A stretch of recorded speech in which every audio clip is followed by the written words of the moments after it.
you wonderful people, welcome back to the channel. A bit of a different setting here today, and that's because it's a bit of a different video. Today we are answering your social media questions, some entrepreneur questions, and some creator questions based on a Q&A sticker that we put out over on our Instagram stories. So lots of good questions like, was Instagram still the best platform to be on? How to come up with Instagram content ideas or just content ideas in general, hashtag tips, really great questions you all asked. So we're just gonna dive right in from with our coffee. Of course.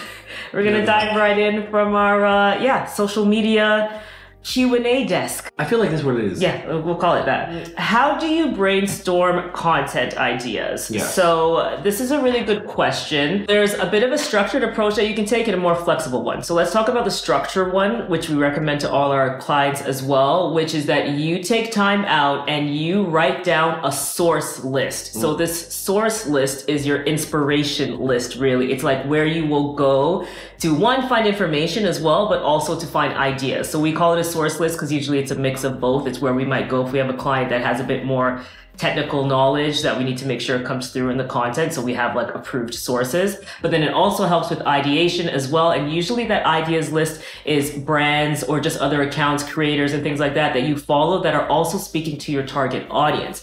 Because if they're speaking to your target audience and if your audience is engaging well with their content, then there might be some inspiration there that you could pull for your content as well. Having the source list is super helpful because it'll always let you know when you're ready to sit down and write ideas exactly where you go to. You're not just sitting open being like, where do I look? You just know, okay, cool. I have a document. It's in our strategy. So whenever we do a strategy document for a client, it's a portion of the strategy in terms of how we ideate. And then we go and we just click through and then we find inspiration that way. And then you'll definitely want a section where you're writing these ideas down. So inside our content tracker, it's the same place where we put our content out. So we write all our content ideas and our basically overall calendar overview. And within that document, we also have a list of ideas. Just a place where you can put every single thing down. Some people do this in notes, so you can do it in a notes app as well. We just like to keep everything in one place, but you'd be able to just jot down. So when you go to these brands, you see what you like, you copy the post link, write a note about what you really liked about it or how you feel that you can execute against it and maybe what formats you think would be good. And you just do that over and over and over again until you build a bank of ideas. Really important and really helpful when you're really launching and just starting a strategy to do this as an exercise and take like 2 hours to just sit down and like dump a bunch of ideas down, because it makes it so easy when you sit down month to month and you plan out your actual calendar, when you can just go to the ideas tab or go to your notes and be like, cool, all right, just drag it over here, drag it to this day, drag it to this day. It makes it so easy. That's like doing the bulk amount of work up front. So highly recommend having a place where you keep all your ideas. And one other thing about that too is when we're thinking about where to find ideas in platforms, Instagram, obviously fantastic for this. TikTok is great for this. Pinterest, very underrated and fantastic for this too. Not a lot of people, if they're not on Pinterest, think to go there, but there's a ton of great ideas on Pinterest that you might be able to source from. And then YouTube, because it's a search engine, especially when we're looking at like questions that your audience might ask, YouTube is really great. You can see what topics are being filmed there and use that for inspiration for your content across any platform as well.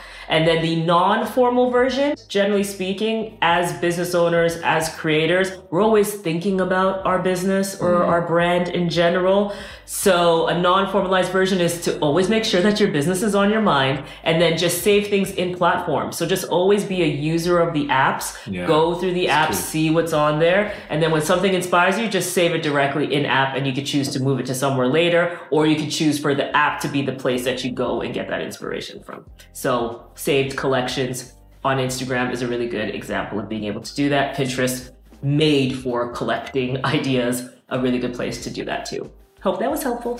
Alrighty, the next question is Instagram still the best platform to grow on, and where else should we focus? So when you're kind of thinking about the platforms in general, what you need to keep in mind is where your target audience lives and hangs out. That's really the main question, because you can go and spend a bunch of time on platforms, but if your audience isn't actually there, you're wasting your time, right? So if you, for example, are a gamer, then obviously you want to be spending time on Twitch or in different Discords probably, and Reddit might even be a good one. If you are into fashion, something like Pinterest, and YouTube is really good for that. So just thinking about where, your actual niche and how your audience behaves. And typically business owners, or at the very least creators, are involved in that niche in a real way because they're fans of that niche. So you should probably have a bit of an idea of where your people actually are. So when you're thinking of the best platform from, say, a global perspective, Instagram is arguably the gold standard of social media in 2024. Yeah, for sure. Which would be a fair point. Yeah. So they got 2 billion users, 500 million daily active users. That's pretty incredible possibilities right there. At the time of filming, Instagram and Facebook are actually growing faster than TikTok, believe it or not. And on top of that, also at the time of filming, TikTok is very close to being banned in the States, or at the very least having some sort of restriction. Something's going on there. So another dub to chalk up for Instagram being a great place to spend your time. And this actually speaks to the diversification, or the importance of diversification of your social platforms and your social presence. If TikTok is banned in the States, obviously that doesn't affect the whole world, but that's a pretty sizable market. And a lot of businesses, even if you're not in the States, are targeting American users. And if they don't have access to that app anymore, it's over. So we've spoken about this at length as far as like making sure you have an email list and having a presence on multiple platforms, just in case. If that platform is taken away tomorrow, what do you have left? So you got to keep that in mind always. And TikTok right now is a big example of that. There's obviously a lot of discovery opportunities on Instagram. They keep adding new features. More than any other platform, they're being very like honest about what to do. You know, very you've got Adam transparent. coming out transparent, exactly, and forthcoming with a lot of tips. And I know people get quite frustrated with that, probably hence this question, but I guess you got to understand there are 2 billion users, 500 million daily. It's a quarter of their total users that are active daily. That's insane. That's incredible. It really is. Yeah. When you look at it like that. Yeah. They're being more transparent. They're giving you real tips that work if you actually apply them over time. So, you know, it's definitely a lot of discovery opportunities on Instagram. And there is a lot of competition there. So you do have to keep that in mind, and then understand going into it that it's going to take a lot of work. It just is what it is. There's a lot of rewards for Instagram, and it kind of like operates, and we've said this before as well, like operates as your digital business card. If you've got your Instagram profile like on point with everything where it needs to be, contact details, exactly what it is you do, pin, post it, explain how to use your service or contact you or whatever it may be, that goes a long way, because people physically don't really exchange business cards. I see people don't even ask for phone numbers if you're single or whatever. They'll be like, what's your Instagram? We'll talk there. You don't need that anymore. Yeah. So it is really important, but you also just have to understand that you are competing against a lot of people and go in with those expectations. Exactly. Yeah. And I really like what you said about high reward, because that's exactly what Instagram is now. It's like high effort, high reward. Yes. So with anything that's great in life, a lot of the times you have to put in a lot of effort to reap the benefits of it. But when you do, it's so worth it in terms of being life-changing. Just like YouTube can be life-changing, Instagram can definitely be life-changing. We have seen even creators that we've worked with and hired, we're like, whoa, this person built like a 6-figure business just on Instagram, you know, sharing recipes or fitness tips. And then all of a sudden they're speaking around the world or giving like conferences and things like that. It's pretty incredible what you can build on there, but you have to put in the effort, and you can't have the mentality like back in 2013 when we were growing accounts on Instagram. Yeah, like say 2013, 2014. It's a different time. It was just so easy. All you did was like a few posts and people followed you because they were just like, oh my gosh, who are you, you know? But things have changed because there wasn't that many people on the platform then, and there are a ton now. So you just have to go in with those expectations. But no, if you put out great content and you focus on the community, you will win on there. You just need the patience and you need consistency. So, yeah. The next question is how to find the best hashtags for your reels. Another very good question. So there's a paid way where there are software. There's like software you can get in order to do this for you. A lot of the time we find them to be very broad or generic. So there's a free manual way, which we still do to this day. Still want to test out more hashtag softwares. If somebody's watching and they love one and they swear by it, drop it in the comments. But what we do is manually go in and we type in keywords, because Instagram search has just gotten so good. Oh, and there's another thing, but I'll talk about that in a second, that we're just testing right now. Yes. But Instagram is so good with search. So in the end, technically, that's the best place to look for the hashtags that are trending or that will best describe your content. So Just type in a keyword into search, posts will come up. You can look at those posts and see what hashtags are being used there. So you can start getting ideas and understanding like, okay, what types of hashtags are people who are attracting the same audience or creating the same content as me using. You just tap the hashtag and you'll see the volume come up of like how many uses are in each hashtag. As the platforms get more and more competitive, the nicher you can get with some of these things, the better. So prioritize using smaller hashtags. Yes. And then as you continue to grow, or out of that bucket of say 5 to 10, maybe you can try 1 to 2 larger hashtags in there. So if it was vegan recipes, for example, that tag would probably be pretty large. So maybe I would keep in vegan recipes, but there are certain specific things that I would do to narrow down on the other hashtags too, and look for more narrow ones, not just like hashtag vegan, you know, it's or hashtag recipe. That'll be way too large. It's not niche enough. So you want to make sure that you're considering that. And the reason we're saying up to 10 is that's a number that's come out from Meta. So we are using that as a standard right now. That's technically what we put on our post as well, but we'll still go up to 30 if we think that it makes sense for certain accounts that we manage. But the most important thing is that you're using hashtags that are very, you know, targeted and relate to the content that you're posting and are not too broad. And then another best practice around hashtags, so once you found the hashtag, so again, you can look in search, you can look on other posts, but also when you hit tags, when you're looking at search, hashtags will come up there too, so you can look at the volume of those as well. But another best practice is to make sure that you keep them in the captions. Back in the day, you could be able to do them in comments or do them in captions. We recommend now doing in captions based on information that's come from Meta. So that is our recommendation there. Banned hashtags is always something to look out for. You can check out online. There's a ton of websites that do this. There's a website called Meta Hashtags. Yeah. I think that's what it is, right? Yeah, metahashtags.com. And they'll check banned hashtags for you too.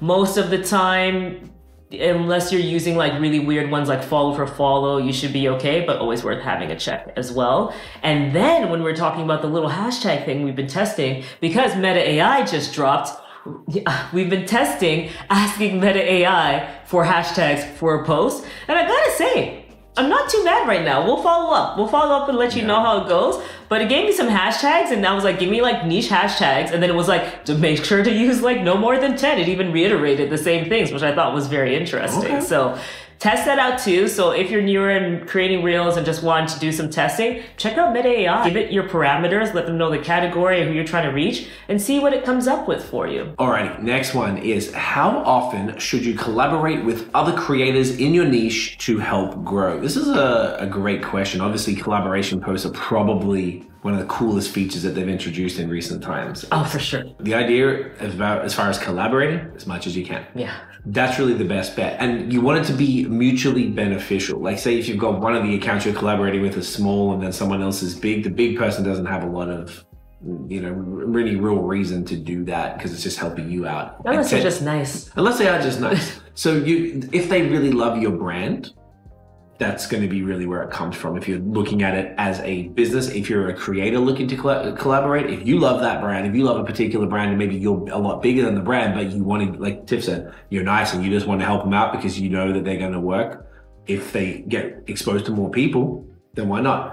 It's such a cool idea. And you, Tiff, have seen... Yes, okay. So the other day, yeah, there was one. That's why, because whenever we do something like our own personal actions, we're always like, that's an interesting tactic that worked. Or we'll always try to evaluate why we did something. And the other day I followed like 5 creators in one shot, which is a very rare occasion. But it was because they all went to Jamaica and they're a group of like vegan creators. I'm not even a vegan. I'm a plant enthusiast. You know, I love my plants.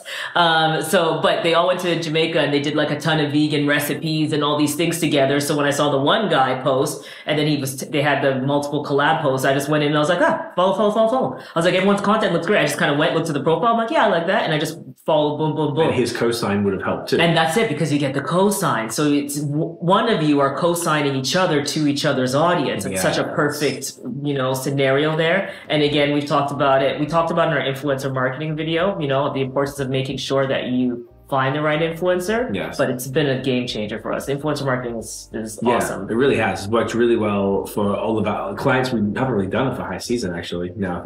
We wouldn't hire an influencer. No, we wouldn't hire, but I could even not particularly. But we've also been on the creator side for our other projects and work with brands a lot, and they know what works well for them. and we've worked fantastically well for our clients. So as much as possible, as far as collaborations, whether you're on the brand side or the creator side, it's going to be. Oh, I guess we could collaborate with other creators, which we have. Technically, doing Heston's Live was a so we don't do collabs often, but that is an example of a collab, and we immediately saw followers come through. So hey, if any of you are from that, and they all said that too, where there's just like we all got this like cross-pollination. Yeah, because all people, I think it was 4 or 5 of us all in social media, exactly, who have different audiences, and it worked out quite nicely. Very, very cool. All right, so the next question is, how do you guys balance being a couple and working together? So if you didn't notice, we are partners in life and business. So we're not just like colleagues that keep coming to each other's houses and filming videos together. I would hope people would get that. I'm assuming that they would know by now. Funnily enough, it's our, we're filming this. And it is our 13, we work, guys. It is our 13-year anniversary today, but we wanted to make sure we got a video out. So we go to dinner at 8. Yep. So, and we're filming right now. Tiff's going to do a little quick edit as quick as we can before we head out. And then we'll get it done. Yep. So I don't know if that's good for balance if we're trying to say that we're working on our 13-year anniversary. I don't know if we're a good example of balance, but... Yeah, but we like, it's integration. Yeah, integration. And because we like, so balance, when I think of balance, it means like one side is here and one side is here, and then you're like waiting it to get here, or it's like sometimes there's this and sometimes it's this. Okay. But to me, I'm like, we're like this. We're integration, We love what we're doing, and we have multiple projects together. So we have High Season, but other projects together as well. And we just enjoy working too. So it's like we like talking about ideas. Yes. We like, sometimes we could just spend 2.5 hours just talking about ideas and stuff like that on a Saturday night. And we enjoy it, but I think that's like our time together. So I find that it integrates more. You're right. Then we have shared, because we have shared goals. Yes, it's like shared goals and interests. Yes, and interests. And there's not like one of us being like, babe, get off the computer. There's not that. We're always talking about business. If someone's doing stuff, it's because the stuff needs to get done. Yeah. And if the stuff doesn't get done, that's a problem. That's a problem for us as a business. Business. And that's really what matters to us. Yeah. And we probably aren't prioritizing our relationship couple size, as in like empty couple time where it's just like, I guess you would go hike or something.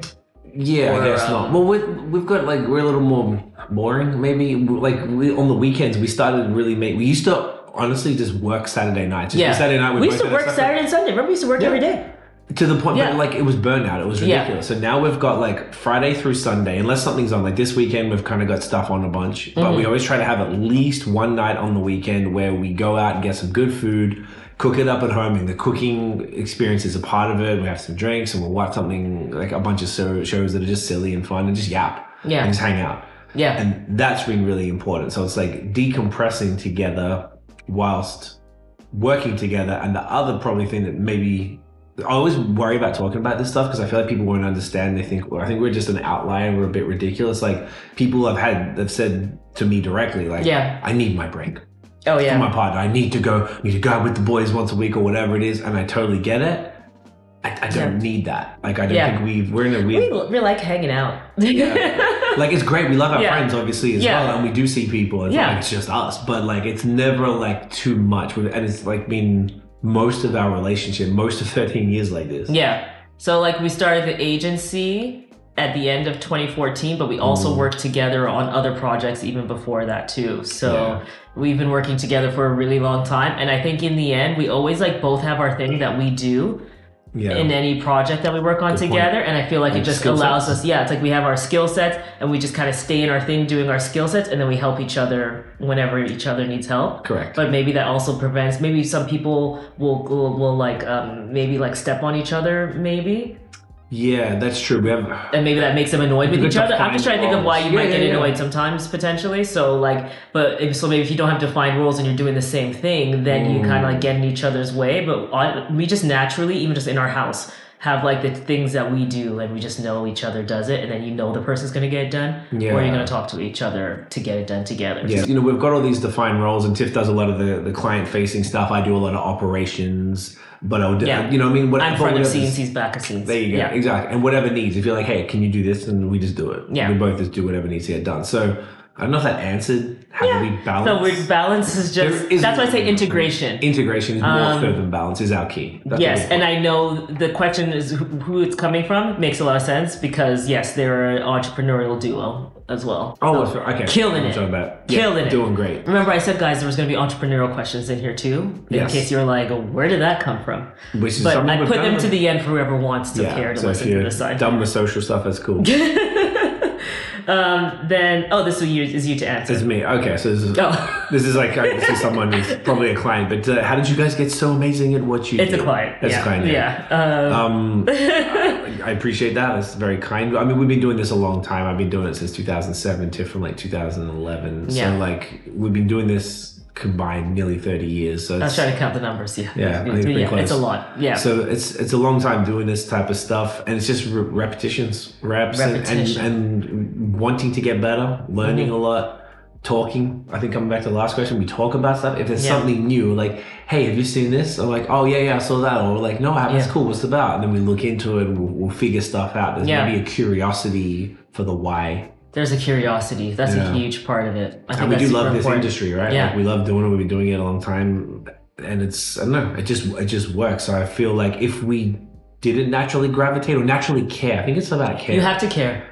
If we didn't care, we wouldn't still be doing it. And even if you would see it, I feel like you would see that we don't care. Like you can see we talk about things, we're animated and all that stuff because we love social media, we love marketing, like we love entrepreneurship, you know? So we get animated, we use a lot of hands. But because we genuinely love these industries that we're a part of. So if you don't, it doesn't come through, but it also makes you not be like a forever student, which you should be. So even though we're professionals in the industry, we're also forever students of the industry, which makes it exciting because you keep soaking up knowledge because it's tech, things change all the time. So yeah, super important. Yeah, that was it. So it's been a while since we've done one of these videos. I imagine maybe we'll pepper them in here and there. Just it's kind of fun. Yeah, I should mention. We do live Q&As. Bi-weekly for our members. So if you just look at the little join button at the bottom of this video, that is to join our membership. We also have details in the description. But if you like Q&As, you want to ask us questions directly, you want us to review your profile, review your calendars, your content, your strategies, ads, any of these things, we do it live for members every other week inside the membership channel. As of time of recording, it's only $5. Couldn't be a better deal. It's one coffee for us.